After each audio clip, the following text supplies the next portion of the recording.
On this problem, step 1 says to isolate the radical. Well, because the radical goes all the way to the equal sign, this is isolated already. Step 2 says raise both sides to the index, and this index happens to be 4. So I'm going to raise both sides to the fourth.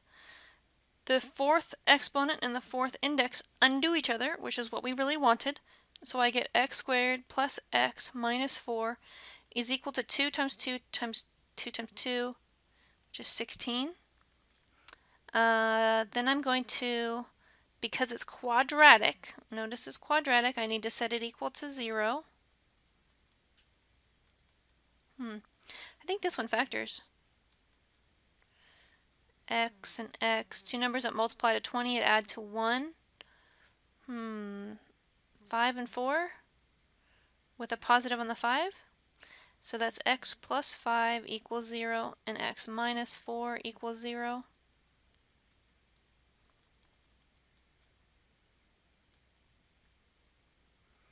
So I think the two answers are -5 and +4 as my two potential answers.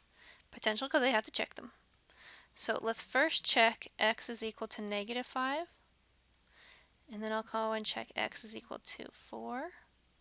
So on x is equal to -5, I plug in -5 squared, that's actually +25, plus a -5 minus 4 is supposedly equal to 2. Let's see, that's 25 minus 5 is 20 minus 4 more is 16. Is the fourth root of 16 equal to 2? Well, yes, it is. So let's check 4. The fourth root of 4 squared, well, that's just 16, isn't it? Plus 4 minus 4 is supposedly equal to 2. So it's the fourth root of 16 plus 4 is 20 minus 4 is 16. Well, guess what? That is equal to 2. The fourth root of positive 16 is positive 2. Both of these work out.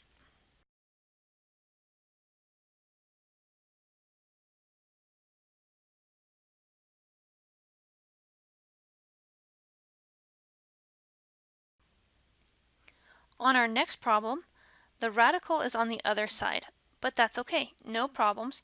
We just have to identify if the radical is all by itself, and it is. Great. Step 1 is done. Step 2 says raise both sides to the index, and this little index is 2, so I'm going to raise both sides to the 2. The square and the square undo each other, which is the whole point of this. That gives me 4x plus 15. On the left-hand side, I have 2x times 2x. Be careful, make sure you're squaring both the 2 and the x to get 4x squared. I still have a square, don't I? So I need to use my quadratic skills. I'm going to move the 4x and the 15 to the other side. I use transposition by if I move across the equal sign, they have to change sign. I'm going to try to factor. I'm not sure if it does or not. The factors of 15 are what? 1 and 15, or 3 and 5. So let's see, I'm going to try 2x and 2x. And obviously you could use AC method if you wanted. I'm trying getting 6x and 10x, and I need to get to a -4. That's a negative on the 10, a positive on the 6, and then your signs slip in. So I actually got it on my first try, which is nice and convenient. We have 2x plus 3, 2x minus 5. So I set each of these factors equal to 0.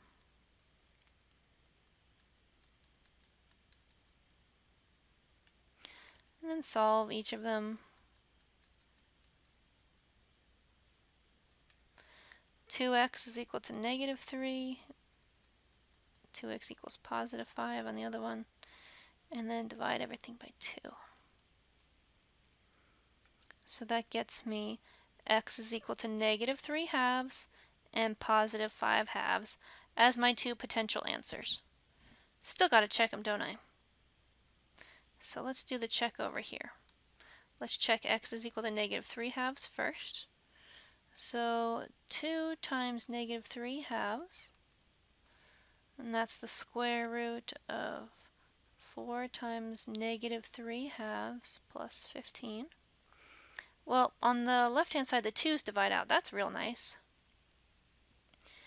4 times negative 3 is negative 12. Negative 12 divided by 2 is negative 6. I should put question marks on these because I'm not sure if they're true. So the square root of 9, is that equal to negative 3? Uh-oh. The square root of 9 is equal to positive 3, so this is not right.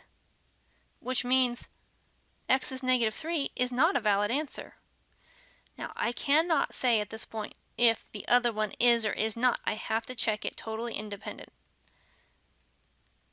So if I take 2 times 5 halves, and that's supposedly equal to the square root of 4 times 5 halves plus 15. The 2's divide out, that's real nice. 4 times 5 is 20, and 20 divided by 2, that's 10. So let's see, 5 is equal to the square root of 20. That is true. Okay, so the 5 halves works, but the negative 3 halves doesn't. That's not our fault. Okay, so the answer is just 5 halves. On this problem, please do not scribble out the negative 3 halves. I want to see it. I want to give you credit for that you got the negative 3 halves. And then I want you to put a clean X through it so that I can see and give you work for all of your points. And I know that you know that's not a valid answer, so you just put a clean X through it.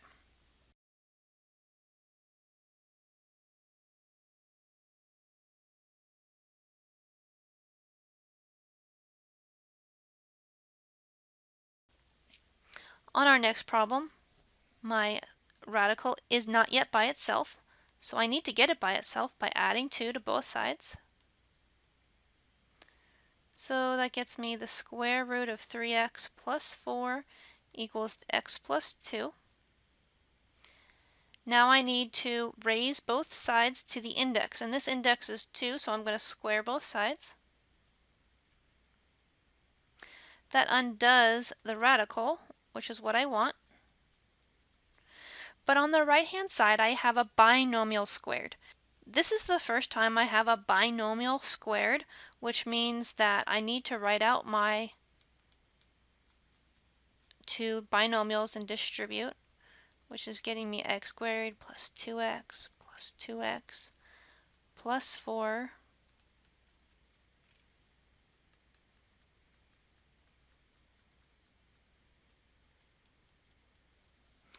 and then I'm going to subtract 3x from both sides and subtract 4 from both sides, which gets me 0 equals x squared plus 1x. Uh-oh, the 4's add to 0, don't they? Okay, and if you're one of those people that really prefer the 0 to be on the other side, feel free to just erase it and move it. That's okay. So this one can factor. Now, sometimes when it's easy like this, some students are like, oh, what do I do? And they try to make it more complicated. This clearly just has a GCF. That's it. So I'm going to factor GCF out and I get x plus 1. And look at that. It's completely factored. So I set each factor with an x in it equal to 0. And then I solve. I get x equals 0 and x equals negative 1. These are my two potential answers. Clearly I have to still check them. But those are what I think my answers might be. So I'm going to check x is equal to 0 first, and then I'll go and check x equals negative 1. So for the 0, I have 3 times 0 plus 4, take the square root of that, minus 2 is supposedly equal to 0. Okay, so the square root of 4 minus 2, is that 0? Well, 2 minus 2, yep, that's 0. It certainly is, so 0 works. How about the other one? 3 times negative 1 plus 4, then subtract 2 is supposed to be equal to negative 1. So that's negative 3 plus 4, that's 1, positive 1. The square root of 1 minus 2 is negative 1, supposedly. So 1 minus 2, is that negative 1? Yes, it is. They both work. So that was an example where the right-hand side had a binomial and I had to square it. Let's do one of those again because that I find a little tricky whenever you have a binomial squared. So my radical is not yet by itself. I need to subtract x from both sides to get the square root of 30 minus 2x is equal to negative x plus 3. Or you could do 3 minus x. Either way makes you happy. That's fine by me. Step 1 is done because the radical is all by itself. Next, I'd like to raise both sides to the index, and the index is 2, so I'm going to raise both sides to the 2. The square and the square root undo each other, so I have 30 minus 2x is equal to negative x plus 3 squared. Because it's a binomial, I can't just distribute that in my head. That's not going to work. I'm going to miss a middle term. So be sure to write those out and distribute. Negative x times negative x is positive x squared. Negative x times positive 3 is negative 3x. 3 times negative x is negative 3x. And 3 times 3 is positive 9. Let's combine like terms on that right side. These two can add up to mean negative 6x. Then I'm going to move all of my terms to one side. Get one side equal to 0.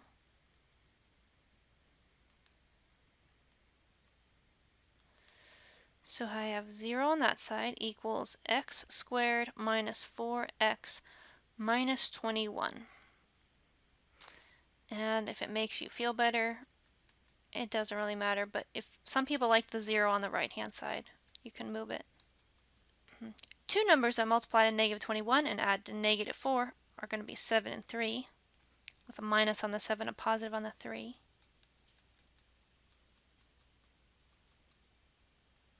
Then I'm going to solve each of those linear factors, set them equal to 0, and I'm getting x is equal to 7 and x is equal to negative 3. So those are the two answers I think are the correct answers. But to be sure, I have to go back and check. So let's check x equals 7 first, and then we'll come back down here and check x equals negative 3. So I have the square root of 30 minus 2 times 7 plus 7 is supposedly equal to 3. So 2 times 7, that's 14. 30 minus 14 is square root of 16. And 4 plus 7, is that equal to 3? Oh, no, but if 4 was negative, it would have worked out, which is usually what happens. It's only off by a negative. So that one's not right. Okay, I didn't do anything wrong, but inherent in the process of squaring both sides, sometimes you get a bad answer. How about negative 3? Square root of 30 minus 2 times negative 3 plus a negative 3 is supposedly equal to 3.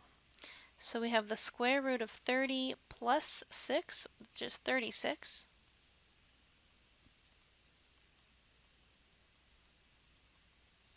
(36) is 6, and 6 minus 3, is that equal to 3? Yes, it is.